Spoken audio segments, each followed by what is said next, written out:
భారత్ ఏక్ ఖోజ్ series ద్వారా మన దేశ చరిత్రను కలిసి నేర్చుకుంటున్న మనందరికీ స్వాగతం.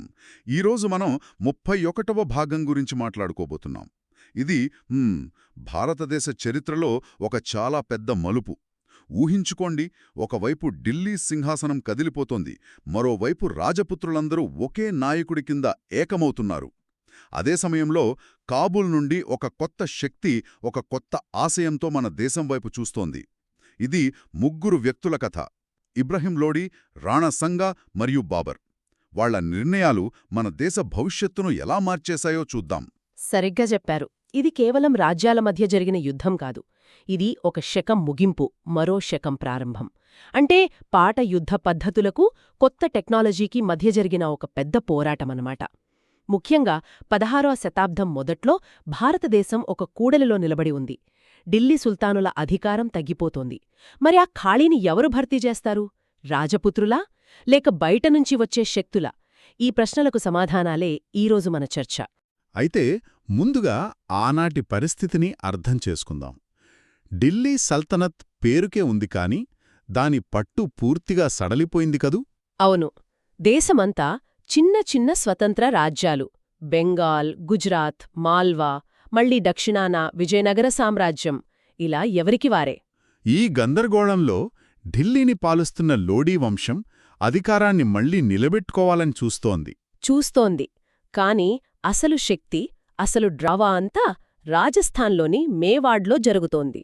మేవాడు పాలకుడు రాణా కుంభా, తర్వాత అతని ముగ్గురు కుమారుల మధ్య సింహాసనం కోసం భయంకరమైన పోటీ మొదలైంది. పృథ్వీరాజ్, జైమల్, సంగ్రామ్ సింగ్. ఈ సంగ్రామ్ సింగే మనకు రాణా సంగాగా తెలుసు. ఆ సోదరుల మధ్య గొడవ ఒక సినిమా కథలా ఉంటుంది కదా. నిజమే. ఒక పూజారిని రాణా సంగా రాజవుతాడని జోస్యం చెప్పడంతో పెద్దన్న పృథ్వీరాజ్ తట్టుకోలేకపోతాడు. అవును. తమ్ముడిపై దాడి చేసి కత్తితో పొడుస్తాడు. ఆ దాడిలో రాణాసంగా ఒక కన్ను పూర్తిగా కోల్పోతాడు. అది అతని జీవితాన్నే మార్చేసిన సంఘటన. ఖచ్చితంగా. ప్రాణాలు కాపాడుకోడానికి సంగా అజ్ఞాతంలోకి వెళ్ళిపోవాల్సొస్తుంది. ఒక సాధారణ సైనికుడిలా వేరే రాజుల దగ్గర తలదాచుకుంటాడు. కాని విధి అతన్ని వదిలిపెట్టలేదు. కొంతకాలానికి అతని సోదరులిద్దరూ వేర్వేరు కారణాల వల్ల చనిపోతారు. అప్పుడు మేవాడ్ సర్దారులు సంగాను వెతికి పట్టుకుని తీసుకొచ్చి సింహాసనం మీద కూర్చోబెట్టారు. ఇక్కడే నాకు చాలా ఆశ్చర్యం వేస్తోంది. సింహాసనమెక్కే సమయానికి అంతకుముందు యుద్ధాల వల్ల అతను అప్పటికే ఒక చెయ్యి, ఒక కాలు కోల్పోయాడు. అవును. ఇప్పుడు సోదరుడి దాడిలో ఒక కన్ను పోయింది. శరీరం మీద దాదాపు 80 గాయాల గుర్తులున్నాయనంటారు. అలాంటి స్థితిలో ఉన్న ఒక వ్యక్తి అంతమంది రాజపుత్ర రాజులను ఎలా ఏకం చేయగలిగాడు? అతని సంకల్పం ఏ స్థాయిలో ఉండి ఉంటుంది? అద్భుతమైన ప్రశ్న. నిజానికి అతని శారీరక లోపాలే అతని బలంగా మారాయన్నమాట. ప్రతి గాయం అతని పరాక్రమానికి, అతని అనుభవానికి ఒక చిహ్నంగా నిలిచింది. రాజపుత్రులకు కావాల్సింది అందమైన రాజు కాదు, తమను నడిపించగల ధైర్యవంతుడైన యోధుడు. రాణా సంగాల్లో వాళ్లకు ఆ యోధుడు కనిపించాడు. అతని మాటలో, చేతల్లో ఉన్న సంకల్పం చూసి రాజపుత్ర రాజులందరూ తమ అహన్ని పక్కనపెట్టి అతని నాయకత్వాన్ని అంగీకరించారు. అంటే ఒకవైపు రాణా సంగా అందర్నీ కలుపుకుంటూ ఒక శక్తిగా ఎదుగుతుంటే, ఢిల్లీలో ఇబ్రహీం లోడీ దీనికి పూర్తి వ్యతిరేకమైన పని చేస్తున్నాడు. తన వాళ్లనే దూరం చేసుకుంటున్నాడు. ఖచ్చితంగా. ఇబ్రహీం లోడీకి ఉన్న అతి పెద్ద సమస్య అభద్రతాభావం. అతని తండ్రి సికందర్ లోడీ అఫ్ఘాన్ సర్దార్లతో స్నేహంగా ఉంటూ రాజ్యాన్ని బలపరిచాడు. కాని ఇబ్రహీం లోడీకి వాళ్లంటే ఎప్పుడూ అనుమానమే. వాళ్ళు తన అధికారాన్ని లాక్కుంటారేమో అని భయమా? అదే. ఈ అఫ్ఘాన్ సర్దార్ల రాజకీయాలు కూడా కొంచెం వేలుగా ఉండేవి. వాళ్లు రాజుకు సామంతులుగా కాకుండా సమానులలో ప్రథముడు అన్నట్టుగా ఫీలయ్యేవారు. ఆ వైఖరి ఇబ్రహీం లోడీకి నచ్చలేదు. అస్సలు నచ్చలేదు. దానికి బదులుగా అతను నిప్పుకి ఆజ్యం పోశాడు. సీనియర్ సర్దార్లను అందరి ముందు అవమానించడం, చిన్న కారణాలకే జైల్లో పెట్టడం, చంపించడం, ఇలాంటివి మొదలుపెట్టాడు. దాంతో అతనికి అండగా ఉండాల్సిన వాళ్లే అతనికి శత్రువులుగా మారారు. అవును. తన బలాన్ని తానే చేతులారా నాశనం చేసుకున్నాడు. ఈ అసంతృప్తే చివరికి భారతదేశ చరిత్ర గతిని మార్చే ఒక ఆహ్వానానికి దారితీసింది. అవును. పంజాబ్ గవర్నర్ దౌలత్ ఖాన్ లోడీ, ఇబ్రహీం లోడీ బంధువు ఆలం ఖాన్, వీళ్లంతా కలిసి కాబూల్లో ఉన్న బాబర్ను సహాయం కోసం పిలిచారు. వాళ్ళ ఆలోచన చాలా సింపుల్. బాబర్ ఒక కిరాయి సైన్యంలా వస్తాడు, ఇబ్రహీం లోడీని ఓడిస్తాడు. ఢిల్లీ సింహాసనాన్ని తమకు అప్పగించి డబ్బు తీసుకుని వెళ్ళిపోతాడు అని అనుకున్నారు. అంతే. కాని వాళ్ళు ఆహ్వానించిన వ్యక్తి ఆశయాలు, అతని సామర్థ్యం గురించి వాళ్ళకి పూర్తి అవగాహన లేదు. ఇక ఢిల్లీలో ఈ రాజకీయ గందరగోళం, రాజపుత్రుల ఐక్యత, ఈ మొత్తం పరిస్థితిని కాబూల్ నుండి ఒక వ్యక్తి చాలా జాగ్రత్తగా గమనిస్తున్నాడు: బాబర్. అవును, బాబర్ జీవితం కూడా తక్కువ నాటకీయమైనది కాదు. మధ్య ఆసియాలోని ఫర్గానా అనే చిన్న రాజ్యానికి రాజు. తన పూర్వీకుడైన తైమూర్లాగా గొప్ప సామ్రాజ్యాన్ని నిర్మించాలని కల. సమర్ఖండ్ను గెలవాలని ప్రయత్నించి ఉన్న రాజ్యాన్ని కూడా కోల్పోయాడు. చివరికి కాబూల్ను ఆక్రమించుకుని అక్కడ స్థిరపడ్డాడు. అతని ఆత్మకథ బాబర్నామా చదివితే అతని వ్యక్తిత్వం అర్థమవుతుంది కదా. అవును, అతను ఒక క్రూరమైన యోధుడే కాదు, ప్రకృతిని ప్రేమించే ఒక కవి, తన మాతృభూమిని తలుచుకుని బాధపడే ఒక సాధారణ మనిషి కూడా. అలాంటి బాబర్కు భారతదేశం నుండి ఆహ్వానం రాగానే అతను ఇందులో ఒక సువర్ణావకాశం చూశాడు. ఖచ్చితంగా.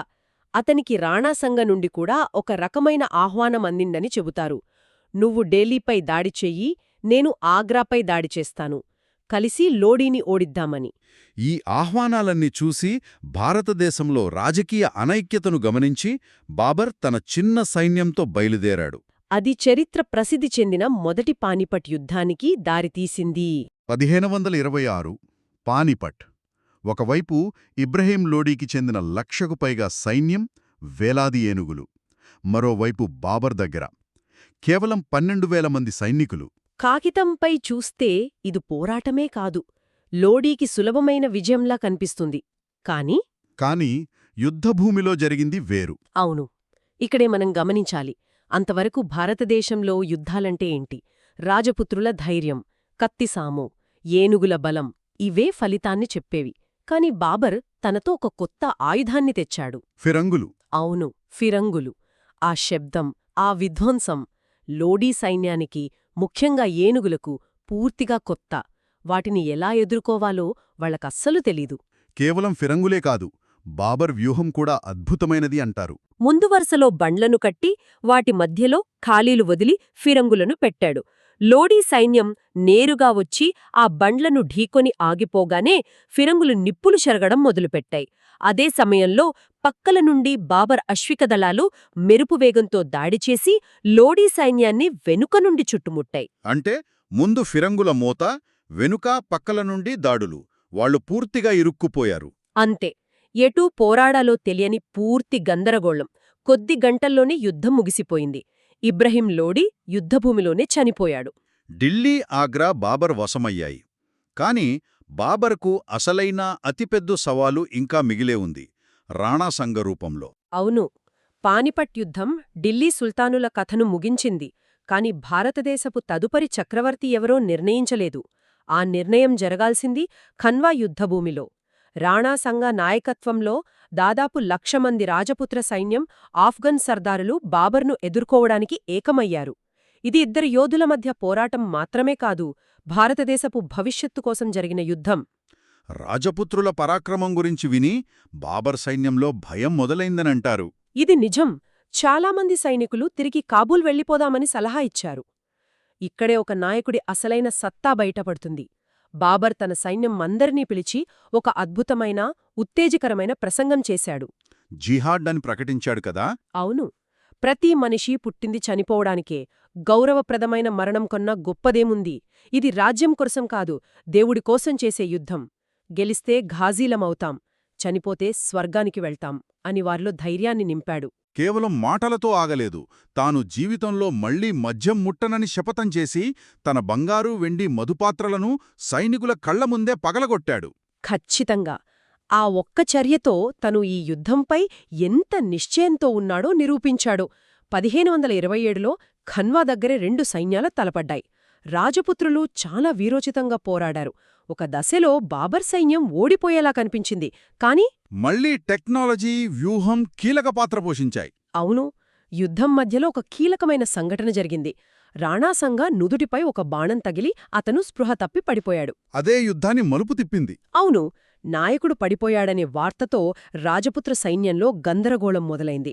నాయకుడు లేని సైన్యం చెల్లాచెదురైంది. రాజపుత్రుల ఐక్య కూటమి ఆ ఒక్క సంఘటనతో ఓటమి పాలైంది. ఆ తర్వాత రాణాసంగా బాబర్ను ఓడించే వరకు చిత్తోర్కు తిరిగి వెళ్లనని ప్రతినపూనాడు. కాని ఆ అవకాశం అతనికి రాలేదు. కొద్ది కాలానికే మరణించాడు.